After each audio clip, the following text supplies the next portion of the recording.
हर किसी को डर लगता है। एक बच्चा अभी उठ के चलना की शुरू करता है तो उसको लगता है कि मैं गिर तो नहीं जाऊंगा। लड़कियों को रोका नहीं जाता, उनको आगे बढ़ने के मौके दिए जाते कि आप जो मन करे वो करो।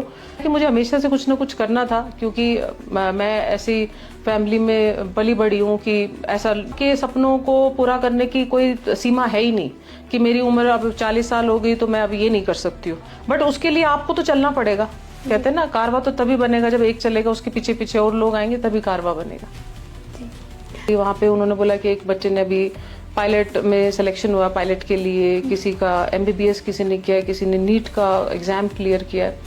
बहुत लड़कियां सब कुछ कर सकती हैं, बहुत पोटेंशियल है, बस फैसिलिटीज है, उनका सोचने का नजरिया खुलता है, उनको उनके सामने वो है कि वो जाके अगर कैफे है, इंटरनेट है वहाँ पे, लाइक वुमन को एम्पावर करके सिर्फ एक इंडिविजुअल को एम्पावर नहीं कर रहे हो आप, 2 फैमिलीज को एम्पावर कर रहे हो, उनके बच्चों को एम्पावर कर रहे हो, और धीरे धीरे आप उनकी की रोल प्ले कर रहे हैं आप सोसाइटी को ऊपर उठाने के लिए। अस्सलाम वालेकुम, आदाब। आज हमारे साथ मौजूद है miss Sheela Yadav, chairperson family welfare organization. Miss Yadav ने अपनी तमाम ज़िंदगी एक CRPF ऑफिसर की बेटी, एक आर्मी ऑफिसर की वाइफ और कामयाब बिजनेस वुमेन और काबिल तारीफ पेरेंट्स के तौर पर अपनी ज़िंदगी को कई मानियों में संवारा है। और आज हमारी खुशकिस्मती है कि मैम हमारे साथ जुड़ गई, और ये पॉडकास्ट सवाल जवाब से ज़्यादा एक कहानी की तरह महसूस होना चाहिए। मेहमान को वक्त, यादें, जज्बात शेयर करने का पूरा मौका दिया जाए। शीला जी, रूह करना मैं आपका ताहे दिल से खैर मकदम। Thank you so much. आप मेरी खुशकिस्मती है कि आपने मुझे यहाँ पे बुलाया, और मुझे बहुत अच्छा लग रहा है यहाँ पे आके। Thank you ma'am. आपकी ज़िंदगी के किरदारों का खूबसूरत मौजमा है। CRPF ऑफिसर की बेटी, आर्मी ऑफिसर की वाइफ, एक माँ, एंटरप्रेन्योर और बहुत सी ख़वातीन के लिए एक मिसाल। आज हम आपकी ज़िंदगी के सफ़र को कदम ब कदम समझने की कोशिश करेंगे। मैम, अगर आप अपनी ज़िंदगी को चंद जुमलों में बयान करना चाहेंगी तो कैसे करेंगी? और जब आप पीछे मुड़कर देखती हैं तो किस चीज़ पे आपको सबसे ज़्यादा फ़ख्र महसूस होता है? मुझे लगता है कि मुझे फ़ख्र महसूस होता है कि मैं एक लड़की, माँ और एक औरत हूँ। मुझे उसी पे फ़ख्र है सबसे ज़्यादा। और औरत पैदा होके और मैंने जो अचीव किया है, अकेले सब कुछ संभाला है, परेशानियां आई है, मुश्किलात आई है, बट उनका डट के सामना किया है और कभी भी हौसले को कम नहीं होने दिया। तो मुझे तो अपने औरत होने पे ही फ़ख्र है।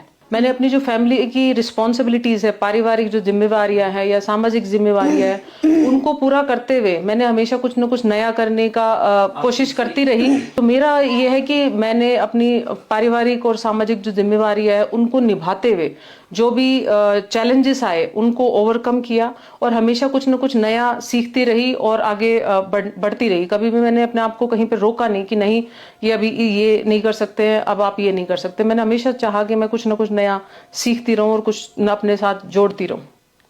मैम, अक्सर हम फौजियों को देखते हैं, लेकिन उनके घर में जो तरबियत होती है उसके बारे में हम कम जानते हैं। आप बताएं कि आपका बचपन कैसा गुजरा, और उसके साथ साथ CRPF ऑफिसर की बेटी होने की वजह से घर का माहौल कैसा था? जैसे आप सब लोग जानते हैं कि कोई भी बच्चा अगर उसकी फैमिली डिफेंस बैकग्राउंड से है तो डिसिप्लिन अपने आप ही आ जाता है। और मेरा भी बचपन और बच्चों की तरह बहुत मस्ती भरा, बहुत सिंपल और खेलते कूदते हुए, और कोई चिंता नहीं, कोई फिक्र नहीं, उस हिसाब से बहुत ही अच्छा बचपन रहा मेरा। तो मुझे उस बचपन से कोई शिकायत नहीं है, बहुत ही अच्छा रहा। जी मैम। हर एक कामयाब शख्स के पीछे एक क्यूरियस और सिखाने वाली शख्सियत होती है। तो मैम, आप बताएं कि आपका जो स्कूल डेज थे और कॉलेज डेज थे वो कैसे गुजरे? स्कूल डेज बहुत सिंपल थे, जाते थे, कूदते फांदते बच्चों की तरह, वापस आ गए घर, अपना होमवर्क कर लिया। कोई मम्मी थी, मेरी मदर फादर हमेशा बाहर ही रहे, कभी J&K में पोस्टेड थे, कभी नॉर्थ ईस्ट में थे। तो ऐसा कुछ नहीं था कि हमारे ऊपर किसी चीज़ की बंदिशें थी या ये नहीं करना है या वो नहीं करना है। छुट्टियों में नाना नानी के घर जाते थे, वहाँ पे खेलना कूदना। और कॉलेज फिर मैंने दिल्ली से अपना ग्रेजुएशन किया, तो कॉलेज भी बहुत अच्छा रहा। जैसे कॉलेज के तो आपके दिन ही अलग होते हैं, आप उनको भूल ही नहीं सकते हो। तो मैंने अपना कॉलेज लाइफ अच्छे से एंजॉय की, तो मुझे कोई शिकायत नहीं है स्कूल और कॉलेज के दिनों से किसी भी चीज़ की। जी मैम, और आप बिजनेस भी करती हैं। हाँ, तो उसके वो ख्याल कब आया आपको, और कभी लगा आपको कि ये जो मैंने डिसीजन लिया ये सही है, कहीं मुझे लॉस तो नहीं होगा? मुझे लगता है कुछ भी आप जब नया शुरू करते हो तो हर किसी को डर लगता है। एक बच्चा भी उठ के चलना की शुरू करता है तो उसको लगता है कि मैं गिर तो नहीं जाऊंगा। वो एक डर तो था मेरे अंदर भी, बट जब आपका हौसले बुलंद हो ना तो आप ये डर बहुत छोटी चीज हो जाती है। आपकी सकारात्मक जो सोच है वो इसको ओवरकम कर देती है। डर लगा और ख्याल मुझे ये आया कि मुझे हमेशा से कुछ ना कुछ करना था, क्योंकि मैं ऐसी फैमिली में पली बड़ी हूँ कि ऐसा लड़कियों को रोका नहीं जाता, उनको आगे बढ़ने के मौके दिए जाते कि आप जो मन करे वो करो। बट मैं उस टाइम कॉलेज थी, कॉलेज के बाद मैंने पोस्ट ग्रेजुएशन किया, देन बीएड किया और मेरी शादी हो गई। घर में फादर बाहर ही थे। उसके बाद फिर मुझे बच्चे हो गए तो उसमें मसरूफ हो गए आप फैमिली में, बच्चों में। तो और हमारी इतनी फ्रीक्वेंट पोस्टिंग्स होती रही हस्बैंड की, क्योंकि हम कुछ हमारे पास ज्यादा वहां पे उस टाइम कुछ स्कोप नहीं था। अभी तो सोशल मीडिया आ गया, आप बहुत कुछ कर सकते हो, ऑनलाइन कर सकते हो। लेडीज योगा सिखा रही है, कुकिंग की वीडियोस डाल रही है, एक्सरसाइज, जुम्बा, ट्यूशंस, कोचिंग, सब कुछ हो रहा है। बट उस टाइम हमारे पास कुछ ऐसे बहुत ज्यादा स्कोप नहीं थे, क्योंकि आप 6 महीने हो, फिर 8 महीने कहीं और हो, 1 साल के लिए कहीं हो, तो इतने ज्यादा स्कोप्स नहीं थे। बट अभी जब मेरे बच्चे थोड़े से बड़े हो गए, मुझे लगा कि नहीं अभी मेरे पास टाइम है और अब मेरे को कुछ स्टार्ट कर देना चाहिए, नहीं तो फिर जब ये चले जाएंगे तो फिर मेरे को ये होगा कि अब मैं क्या करूं। तो मेरे फिर अगेन मेरे पास वही था कि हस्बैंड बाहर रहेंगे और मेरे पास फुल टाइम मैं बच्चों की रिस्पॉन्सिबिलिटी है, घर की रिस्पॉन्सिबिलिटी। तो मैं ऐसा क्या काम करूं कि जो मैं इनके बच्चे तो प्रायोरिटी है ही, वो तो कोई डाउट ही नहीं है उसमें, बट उनको संभालते हुए, घर को संभालते हुए भी मैं कुछ ऐसा काम कर सकूं जो मुझे सेटिस्फेक्शन दे और मेरी ग्रोथ मतलब चलती रहे। तो फिर मुझे लगा कि मुझे फ्रेंचाइजी लेनी चाहिए। तो मैंने बास्किन रॉबिन आइसक्रीम है, यूएस का ब्रांड है, उसकी फ्रेंचाइजी ली लास्ट ईयर। एंड पूरा 1 साल पूरा एक्सपीरियंसेस ही हुए हैं अलग अलग तरह के। तो खुदा की नेमत है कि वो अच्छा चल रहा है और मैं मैनेज कर पा रही हूँ सब चीज़ें। जी मैम, जैसे कि आपने अभी कहा कि फ्रिक्वेंट पोस्टिंग चलती रही, तो वो कौन सी पोस्टिंग है जो आपके दिल के बहुत करीब है, जहाँ जाके आपको बहुत सुकून मिला और बहुत चेंजेस आई? मुझे लगता है कि जो शादी के बाद फर्स्ट पोस्टिंग थी वो बहुत ही दिल के करीब है और सबके ही करीब होती है, क्योंकि आप शादी करके जाते हो किसी के साथ और आप पहली बार घर मतलब आप एक बच्चे लड़की से सीधे एकदम से किसी की वाइफ और सारा रिस्पॉन्सिबिलिटी आपके पास आ जाती है। आप घर सेटअप करते हो, आपको राशन खरीदना भी है, सब कुछ हिसाब भी रखना है, अदरवाइज अभी तक आपकी माँ करती थी, मदर कर रही थी। तो वो मेरे हमेशा दिल के करीब है और वहां से एक नई जर्नी भी, नया चैप्टर जो मान सकते हो आप, एक लाइफ का नया चैप्टर शुरू हुआ। क्योंकि मेरे फादर सीआरपीएफ में थे, तो सीआरपीएफ और आर्मी का थोड़ा सा कल्चर अलग है। तो यहाँ पे बिल्कुल ही आपकी सोशल गैदरिंग्स बहुत ज्यादा होती है, मिलना जुलना, घर पे बुलाना जाना, और मेस में पार्टीज होती है हमारी। तो वो काफी था कि सीआरपीएफ में इतनी सोशल गैदरिंग्स नहीं होती है, तो बहुत कुछ सीखने को मिला। और वो फर्स्ट पोस्टिंग है, वो तो हमेशा दिल के करीब है रहेगी। जी मैम, जैसे कि आपने अभी कहा कि इंसान मतलब खासकर फीमेल्स वो इतना मसरूफ़ रहती है अपने कामों में, अपने मतलब बच्चों की देखभाल में या घर की देखभाल में, तो वो अपने सपने जो है मतलब भूल जाती है उनको जो करना होता है। तो आप क्या मशवरा देना चाहेंगी कि किस तरह वो उसको भी मैनेज करें और अपने सपनों को भी साथ लेकर चलें? मुझे लगता है कि हर औरत के पास अपनी प्रायोरिटी सेट होनी चाहिए। शादी हुई है, बच्चे हो गए, तो पहली प्रायोरिटी आपके बच्चे हैं, क्योंकि छोटे हैं, उनको संभालना है, खिलाना पिलाना, बीमार है सब। जब बच्चे थोड़े से बड़े हो गए तो अपने सपने को कभी भी मारना नहीं चाहिए कि मैंने छोड़ दिया, अब मैं नहीं कर सकती हूँ। मुझे लगता है कि कोई उम्र है और या कोई सिचुएशन है, वो आपके सपनों को पूरा करने की कोई सीमा है ही नहीं कि मेरी उम्र अब 40 साल हो गई तो मैं अब ये नहीं कर सकती हूँ, या मैं अभी बिजनेस स्टार्ट नहीं कर सकती, या कैसे करूंगी। आप उसको जिंदा रखो, रास्ते अपने आप खुल जाएंगे और आपको सपोर्ट करने के लिए फैमिली भी रहेगी। बट उसके लिए आपको तो चलना पड़ेगा। कहते हैं ना, कारवा तो तभी बनेगा जब एक चलेगा, उसके पीछे पीछे और लोग आएंगे, तभी कारवा बनेगा। मैम, हमारे जो मतलब आर्मी ऑफिसर्स या मतलब आर्मी, इंडियन आर्मी की जो वाइफ्स हैं, तो उनकी जो कुर्बानी है उस पे क्या कहेंगी आप? मुझे लगता है उनका बहुत ज्यादा इंपॉर्टेंट रोल है।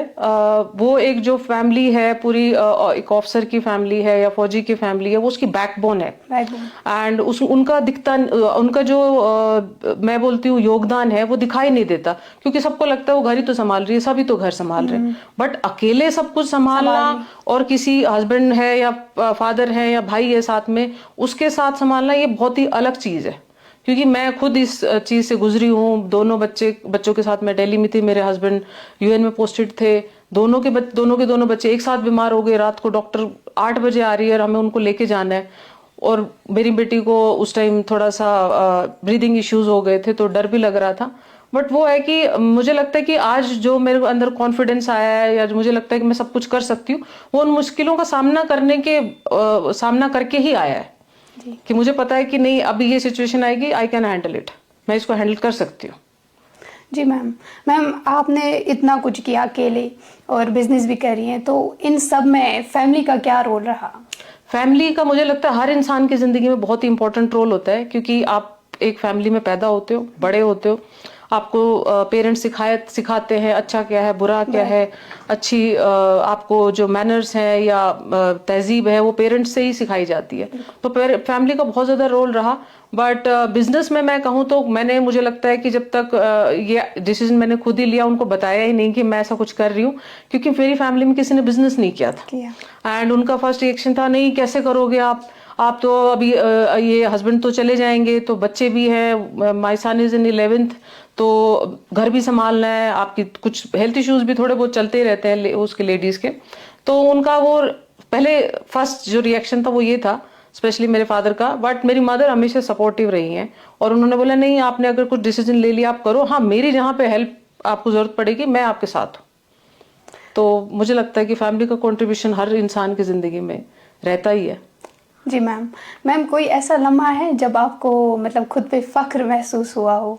मुझे लगता है कि एक औरत की पूरी जो जर्नी है, वो हर रोज अपने ऊपर फख्र कर सकती है, क्योंकि हर दिन नया है, हर दिन नई मुश्किलात है, हर दिन नए चैलेंजेस हैं। तो मुझे एक ऐसा कोई लम्हा मैं नहीं कहूंगी कि वो लम्हा ऐसा था कि मैंने वो कर लिया, पर हाँ जितनी भी परेशानी आई, जो मैंने अकेले उनको हैंडल किया, बिजनेस है चाहे वो बच्चे हैं चाहे कुछ भी है, तो मुझे अपनी पूरी जर्नी पे ही फख्र महसूस होता है कि आज मैं यहाँ पे हूँ। मैंने नहीं सोचा था जब मैं स्कूल में थी कि मैं बिजनेस करूंगी, कोई एक्सपीरियंस नहीं है, घर में किसी ने नहीं किया हुआ, बट हो जाता है जब आप अपने इरादों में पक्के हो तो सब कुछ हो जाता है।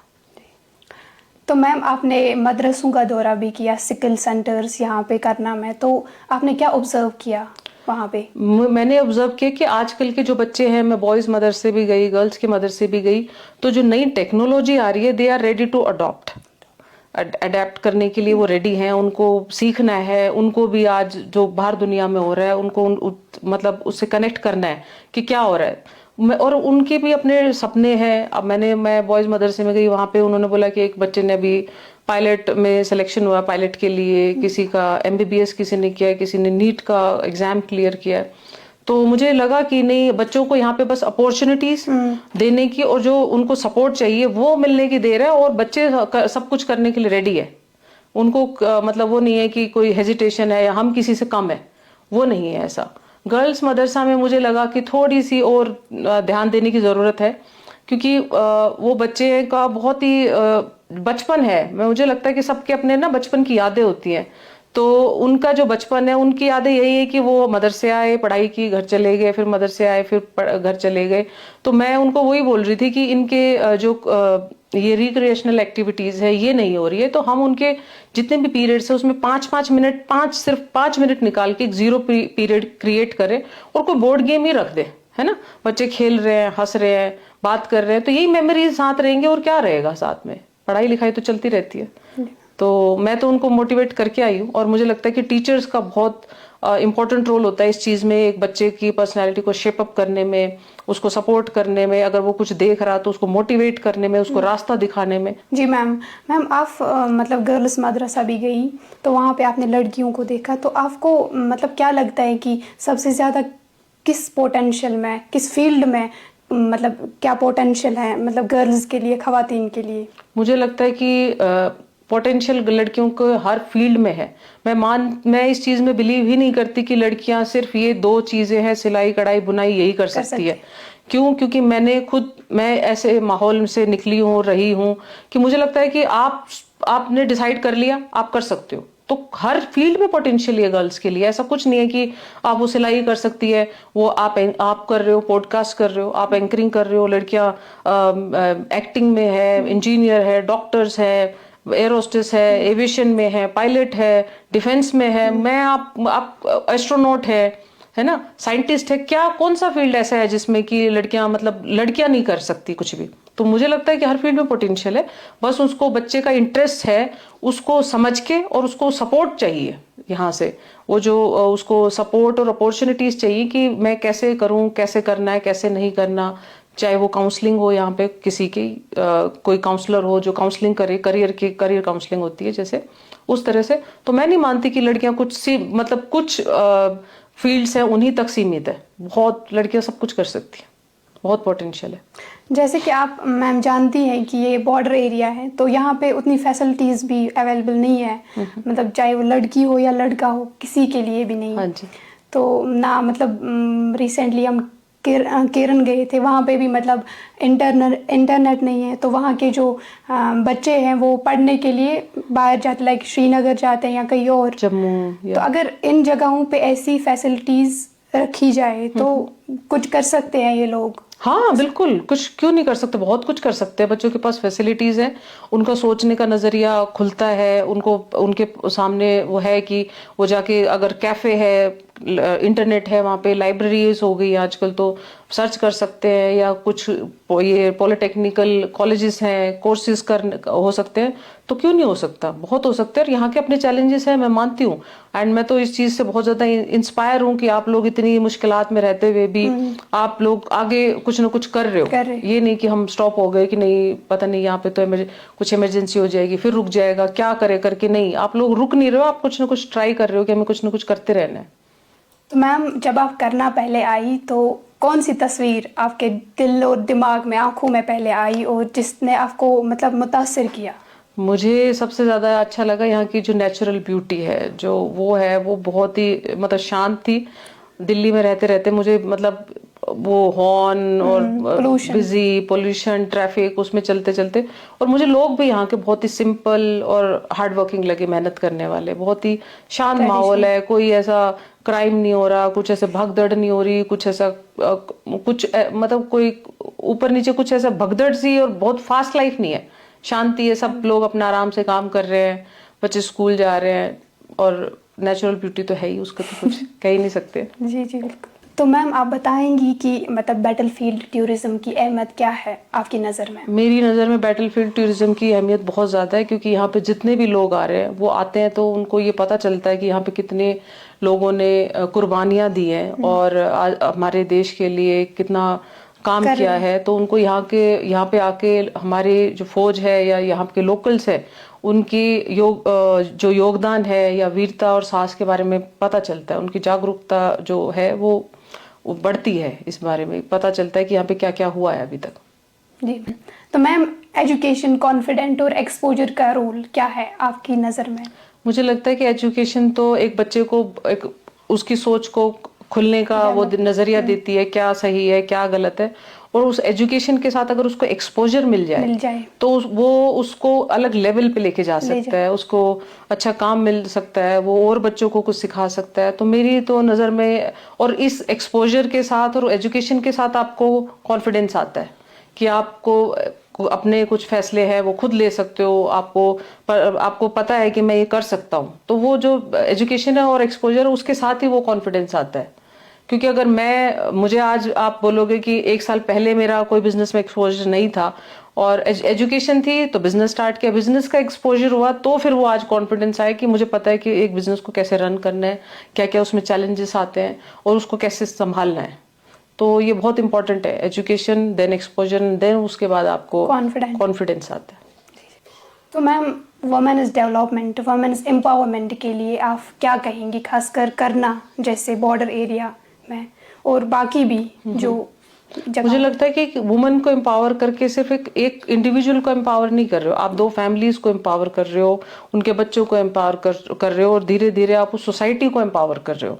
तो मैं नहीं कहूंगी कि एक लड़की को हमने पढ़ा दिया तो बस उस बच्ची को पढ़ा दिया। उस बच्ची के साथ साथ आपकी पूरी साथ साथ आपका पूरा जो सोसाइटी है उसको आप एम्पावर कर रहे हो, उसकी 2 फैमिलीज को एम्पावर, उनके बच्चों को एम्पावर होते हैं। तो वुमेन एम्पावरमेंट का बहुत मेरी मतलब हिसाब से बहुत ज्यादा एक इम्पॉर्टेंट रोल है। और माओ को और यहाँ की जो ख्वातीन है उनको मैं यही मैसेज दूंगी कि अपनी जो डॉटर्स है स्पेशली, वो इसको सब जगह मुझे पता है कि पूरे इंडिया में या कहीं पे भी बहुत पैम्पर किया जाता, बहुत सपोर्ट किया जाता, तो मुझे लगता है कि वो अपनी बेटियों को भी सपोर्ट करे। वो जो सपने देख रही है उनके साथ खड़ी रहे, उनको पूरा करने के लिए उनको हेल्प करे, उनमें भरोसा दिखाएं कि नहीं आप जो डिसीजन ले रहे हो हम उसमें आपके साथ हैं। ठीक है, तो क्योंकि एक बच्चा किसकी सबसे पहले कुछ भी हर किसी के मन में डर होता है, तो वो किसकी तरफ देखता है? अपनी माँ की तरफ देखता है। और जब उसको पता है कि मेरी माँ मेरे साथ खड़ी है तो मैं कुछ भी कर सकता हूँ, तो मुझे लगता है मुझे वो सपोर्ट चाहिए कि सब माएँ जो है वो अपनी बच्चियों को सपोर्ट करे, उनको आगे बढ़ने के लिए अपॉर्चुनिटीज दे, उनके फैसले में उनके साथ रहे और उनको हौसला दे कि नहीं आप सब कुछ कर सकते हो, जो भी आप चाहोगे हम आपके साथ हैं। तो मैम आजकल हम देखते हैं सोसाइटी में कि इंसान की जो हेल्थ है वो दिन ब दिन ख़राब होती जा रही है। तो इंसान जिम नहीं जाता, योगा नहीं करता, तो उसके बारे में आप क्या कहना चाहेंगे? किस तरह इंसान अपनी बाकी काम जो होते हैं उनको भी मैनेज करे और उसके साथ साथ अपनी फिटनेस भी? मुझे लगता है काम को बाद में अलग छोड़ दिया जाना चाहिए। पहले सबसे पहले प्रायोरिटी आपकी फिटनेस होनी चाहिए, क्योंकि आप ठीक हो तो आप अपने बच्चों को भी देख सकते हो, घर को भी देख सकते हो, बिजनेस को भी देख सकते हो, काम को भी देख सकते हो। तो पहली प्रायोरिटी होनी चाहिए मेरी फिटनेस। जब आप ठीक हो तभी आप सब कुछ संभाल सकते हो। और मेरी शादी आर्मी ऑफिसर से हुई है, और आर्मी में अगर आपकी शादी होती है तो फिटनेस तो और आर्मी ऑफिसर्स की फिटनेस और वो दोनों साथ साथ चलते हैं। तो वो माहौल ऐसा हो जाता है कि फिटनेस को आप लेजी भी हो जाओ तो आपको वॉक करने जाना ही है, निकलना ही है। तो मैंने भी जब मेरे बच्चे हुए और मैं अकेली थी तो मैंने थोड़ा सा साइडलाइन कर दिया था, क्योंकि टाइम ही नहीं मिल रहा था इस टाइप से।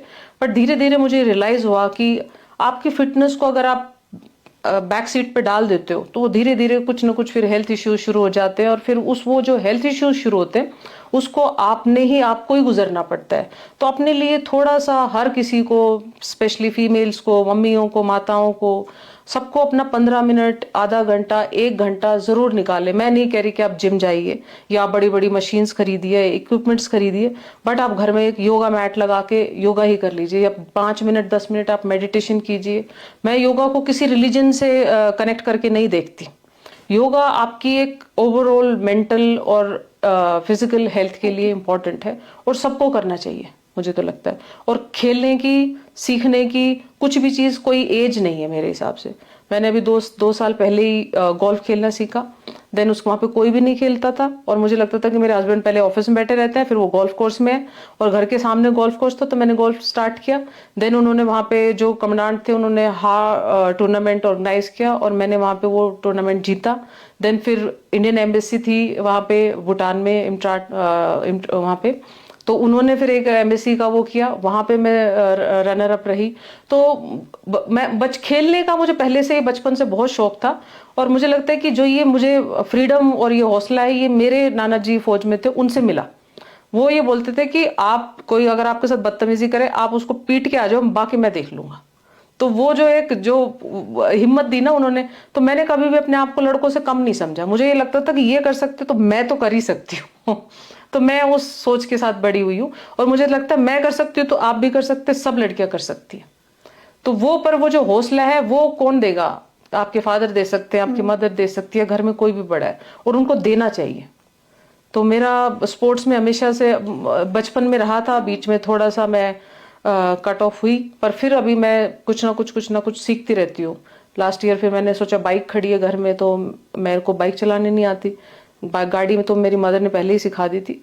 और मैं ये मानती हूँ कि मेरी जो पर्सनैलिटी का शेप अप करने में है उसमें मेरी मदर का भी काफी रोल रहा। उनकी डिक्शनरी में ये नहीं है कि ये काम नहीं हो सकता। वो भी अकेले रही है, मेरे फादर हमेशा बाहर रहे, तो कुछ भी काम आता था तो उनका ये होता था, हो जाएगा, सीखो। मैंने स्कूल पास आउट ही किया था, उसके बाद ही उन्होंने बोला नहीं गाड़ी चलानी सीखनी है। और मुझे लगता है कि किसी भी लड़की को, चाहे वो स्कूटी हो, गाड़ी हो या साइकिल है, ड्राइविंग एक आज रिक्वायरमेंट हो गई है, नेसेसिटी हो गई है। ये ऐसा ग्लैमर नहीं रह गया, क्योंकि आपके घर में भाई नहीं है या फादर नहीं है, बच्चे बीमार हो गए, पेरेंट्स को कुछ हेल्थ इश्यूज हो गए, अगर आपको कुछ भी ड्राइव करना आता है तो आप उनको लेके जा सकते हो। तो इस धारणा को तोड़ना चाहिए कि नहीं, लड़कियों को ड्राइव नहीं सीखनी चाहिए, गाड़ी चलानी नहीं सीखनी चाहिए, ड्राइविंग सीखनी चाहिए। ये इसमें कोई बुराई नहीं है, मैं नहीं मानती इसमें कोई बुराई है। और लड़कियों को खेलों में भी बढ़ चढ़ के हिस्सा लेना चाहिए। आज आप देख रहे हो लड़कियां ओलंपिक्स में मेडल ले रही है, उससे उनका इतना सारा स्पॉन्सरशिप हो रही है, उनको एंडोर्समेंट मिल रहे हैं और जॉब मिल रही है, गवर्नमेंट जो है उनका कोटा होता है, तो इतना फेम और इतना कॉन्फिडेंस मिलता है, तो क्यों खेलने में कहाँ है, लड़कियां हर गेम्स में आगे हैं। चाहे बैडमिंटन देखो, टेनिस देखो, रेसलिंग, आर्चरी, सब चीजों में। जी मैम, जैसे कि आपने अभी कहा कि मतलब आपका सपोर्ट्स में भी अच्छा रोल रहा है, तो जो कि फिजिकल फिटनेस के लिए बहुत ज़रूरी है, और आप बचपन से खेलती थी? मैं बहुत खेलती थी। आप क्या एक ऐसा गेम का नाम लो कि मैंने नहीं खेला है। मैंने कंचे खेले, मैंने गुल्ली डंडा खेला है, मैंने क्रिकेट खेला है, हॉकी खेला है, फुटबॉल खेला है, पेड़ों पे भी चढ़ी हूँ, मतलब बोर्ड गेम हो गए कुछ, मतलब ऐसा कोई मुझे लगता था कि गेम खेलना है, मैं तो छुप छुप के निकल जाती थी कि मुझे कुछ खेलना है, खेलने जाना है। और जब मैं 10th में आ गई थी तो मैं भी उसी सोसाइटी में हूँ, तो थोड़ा सा आसपास लोग, मैं जब जाती थी नाना नानी के घर तो बोलने लग गए थे कि नहीं अभी तो ये बड़े हो गए हैं, इनको घर का काम सिखाओ, खेलना नहीं चाहिए। तो मैं जो और लड़कियां थी उनके काम में हेल्प करा के उनको लेके आती थी कि आज हमारे साथ खेलो। तो मेरा तो इतना इंटरेस्ट था, बट वो है कि घर में ऐसा कुछ गाइडेंस नहीं मिला कि आप किसी स्पोर्ट्स में जा सकते हो, या स्कूल में नहीं था मेरे कुछ, अदरवाइज मेरा खेलने में हमेशा से बहुत इंटरेस्ट रहा है। और मैम रिसेंटली आप शायद कंडी स्कूल में भी? हाँ जी कंडी स्कूल में गई। वहां पे मैंने देखा, हमने लड़कियों को पूछा भी, बट मुझे इतना इंटरेस्ट नहीं दिखाई दिया खेल में ना, तो हमने वहां पे स्पोर्ट्स इक्विपमेंट्स भी दिए और साइकिलिंग के लिए भी हमने उनको ऑफर किया कि हम साइकिल देंगे, बट किसी भी लड़की ने हाथ नहीं उठाया। मुझे नहीं पता है कि सोसाइटी का प्रेशर है, फैमिली का बट मुझे लगता है साइकिल चलाने में क्या बुराई है। मुझे खुद नहीं आती है ना, खुद नहीं आती तो मुझे अगली बार आप मुझे बुलाओगे तो साइकिल सीख के वो बुलाना। मुझे 2 बार सिखाई थी भाई ने, मैं गिर गई तो फिर मैंने तो फिर इससे डरना क्या है। मुझे याद है कि आप साइकिल को, मैं वही तो चीज कह रही हूँ कि अगर आप कोई चीज सीखते हो, गिरते हो और उठ के फिर सीखते हो, वो जो अनुभव है, जो एक्सपीरियंस है, वो आपके साथ रहता है। जिसने साइकिल सीखी ही नहीं, वो कैसे बता सकता है कि साइकिल कैसे सीखी जाती है और कैसे चलाई जाती है। तो हम वेट करते थे कि हमारी मम्मी अभी दिन में गर्मियों में सो जाती थी और चुपके से हम साइकिल निकाल के ले जाते थे और सीखते थे, और हमारे कपड़े फट जाते तो हम उसको किसी तरह छुपा देते थे और बताते भी नहीं थे कि हम चोट लग गई है, लेकिन हमें यह था कि हमें सीखना है। मैम पता है क्या, आपके यहाँ तो मतलब सोसाइटी में इतना ये नहीं होता कि हमारे यहाँ अगर लड़की साइकिल लेकर बाहर निकले या कुछ और गाड़ियाँ, तो 4 तरफ से लोग देखते हैं कि निकल गई है ऐसे वैसे, तो मतलब सोसाइटी का बहुत बड़ा प्रेशर है इसमें कि साइकिल पे घर जा रही है या ट्यूशन जा रही है या कहीं अपने किसी काम से जा रही है, मार्केट जा रही है, इसमें बुराई क्या है? नहीं, कोई बुराई नहीं है, लेकिन हमारा माइंड सेट तो वो सोच बदलनी पड़ेगी ना, उनसे बात करके बैठ के कि एक लड़का साइकिल चला रहा है और एक लड़की भी प्रॉपर पूरे अपने अच्छे से कपड़े पहन के और किसी काम से जा रही है साइकिल चला के, तो उसमें बुराई क्या है? कुछ भी नहीं, बिल्कुल। मुझे तो लगता है कि अगर आप सीख लेते हो तो आप कितने काम है जो आप कर सकते हो, आपको किसी की तरफ देखने की जरूरत नहीं पड़ती। आसान नहीं, आप इंडिपेंडेंट बनते हो कि आपको इनका वेट करने की जरूरत नहीं कि भाई आएगा तो ही वो मुझे लेके जाएगा, या मम्मी को वेट करने की जरूरत नहीं कि मतलब भाई आएगा तो वो उनको डॉक्टर के पास लेके जाएगा। अगर मैं ये नहीं कहूंगी कि हमारी सोसाइटी ने ऐसे किया, पर हमारे सर्कमस्टांसेस ऐसे रहे। अगर हम ड्राइविंग ना सीखे तो हम तो बच्चों के बीमार को घर लेके बैठे रहे, क्योंकि हमारे साथ तो कोई था ही नहीं। मैं तो बहुत ज्यादा सेपरेशन रहा है हस्बैंड के साथ, बहुत फील्ड पोस्टिंग्स रही है उनकी, बच्चे छोटे थे तब भी, जब वो पढ़ रहे थे तब भी, अभी भी। तो अगर मुझे आप बताओ, मुझे ड्राइविंग नहीं आती, मेरे बच्चे के स्कूल में पीटीएम है या मुझे हॉस्पिटल लेके जाना उनको, या उनको ड्रेस दिलवाने में किसका वेट करूं हर टाइम? तो इसमें कोई बुराई नहीं है। ये आपको ये भी आपको एम्पावर करता है, फीमेल को अपने काम खुद करने के लिए और खुद डिसीजन लेने के एम्पावर करती है ये चीजें, और ये मुझे लगता है बहुत जरूरी है। इसमें किसी को बुरा मानने की जरूरत है नहीं, और अगर ये इसको बुराई मानते हैं तो उनकी सोच को बदलने की जरूरत है, उनसे बात करके। नहीं, पहले इंसान को अपनी सोच बदलनी है। अगर हम स्टेप लेंगे ना कि हमें ये चीज करनी है, तो फिर कोई कुछ भी बोले तो हमें तो करनी है, हमें खुद करनी है। और मुझे लगता है इसमें आपके पेरेंट्स का बहुत ज्यादा सपोर्ट चाहिए कि हमारी बेटी साइकिल चला रही है, हम चाहते हैं, हम इसको परमिशन दे रहे हैं, आप कौन होते हैं उसको बोलने वाले, है ना। तो वो जो पीछे कोई खड़ा है तो बच्चा ऐसे देखता है मैं गिर जाऊंगा, तो उनको पता है कि साइकिल मेरी पेरेंट्स पकड़ लेंगे। तो वो पेरेंट्स को वो सपोर्ट चाहिए बच्चों को यहाँ पे ना, कि और स्पेशली लड़कियों को, कि नहीं तुम कुछ भी करो, अगर आप गलत नहीं हो तो हम आपके साथ हैं। अगर साइकिल गिर के टूट गई तो नया मिल सकता है, नया मिल सकता है, क्यों नहीं। और वो जो उसके साथ एक्सपीरियंस आता है या वो एक्सपीरियंस मिलता है, वो कहीं से नहीं मिलेगा, आप उसको खरीद नहीं सकते हो। जो आप खुद करके गिर के फिर उठ के सीखते हो, वो कभी नहीं भूल सकते हो आप। आपकी जिंदगी में हमेशा आपके साथ रहेगा वो एक्सपीरियंस। तो मैं तो हमेशा ये चाहूंगी कि माओ को किसी भी चीज के लिए लड़कियों को मना नहीं करना चाहिए। जो वो करना चाहती है उसमें उनके साथ खड़े होना चाहिए। क्योंकि लड़कियां, ऐसा नहीं है कि लड़कियां शादी हो गई और वो अलग चली गई फैमिली में। लड़कियां शादी होके भी माँ बाप को संभाल रही हैं, वो लड़कों से ज्यादा अच्छा संभाल रही हैं। और उनको चाहे वो तकलीफ में है, परेशानी में, बीमार है, फोन करके पूछ रही हो, चाहे वो आके पूछ रही हो, चाहे इमोशनल हेल्प दे रही हो, कैसे फाइनेंशियल है, कुछ भी है, मुझे लगता है कि लड़कियां ज्यादा माँ बाप को लुक आफ्टर करती है और ज्यादा ध्यान रखती है, उनको संभालती है। तो पेरेंट्स को तो इसमें पीछे हटने की जरूरत ही नहीं है, क्योंकि आप अपने बच्चे को पढ़ा रहे हो, उसको इंडिपेंडेंट कर रहे हो। मैं कल भी यही बात कर रही थी, अगर उसकी शादी हो गई, आपने उसको 8th क्लास में ड्रॉप करा दिया स्कूल, कल को खुदा न खास्ता उसके हस्बैंड के साथ कुछ हादसा हो जाए, अब वो वापस आपके घर में आके बैठ गई, या वहां बैठी है वहां पे उसको अच्छे से उसको ट्रीट नहीं कर रहे, वो लोग अच्छे से रख नहीं रहे, यहाँ पे भी आ गई, वो आपके लिए लायबिलिटी हो गई। आपको पूरी जिंदगी उसका खर्चा भी उठाना है, उसके बच्चे को भी देखना है। लेकिन अगर वही बच्ची ग्रेजुएट होती या किसी डिग्री करके जॉब कर रही होती, तो आपके ऊपर उसका कोई वो नहीं था बोझ, बल्कि वो तो आपको भी संभाल सकती थी। तो वो एम्पावरमेंट मुझे चाहिए कि लड़कियों को मिलना चाहिए। यहाँ पे पढ़ी लिखी लड़की आपके घर में आई है, आपके माँ बाप का अच्छे से ध्यान रख सकती है, आप अपने बच्चों को पढ़ा सकती है, काम कर सकती है, कमा के आप फाइनेंशियल हेल्प कर सकती है। तो ये तो बहुत ही गलत सोच है कि लड़कियों को यहाँ पे भी नहीं पढ़ा रहे, वो वहां जाके कुछ हमारा कुछ नहीं करेगी, वो भी नहीं पढ़ाएंगे, वो यहाँ पे, तो वहीं की वहीं रह गई लड़कियां। तो पढ़ाना तो बहुत जरूरी है। और ये सोचना कि पढ़ा के फायदा क्या है, मैं तो कह रही हूँ कि एजुकेशन तो ऐसी चीज है कि वो फायदे में ही रहेंगे हमेशा, बिल्कुल नुकसान है ही नहीं उसका, कुछ भी कोई नुकसान नहीं है। तो पढ़ाना चाहिए और खूब पढ़ाना चाहिए, जहां तक बच्चे बेटियां पढ़ना चाहे उनको पढ़ाना चाहिए।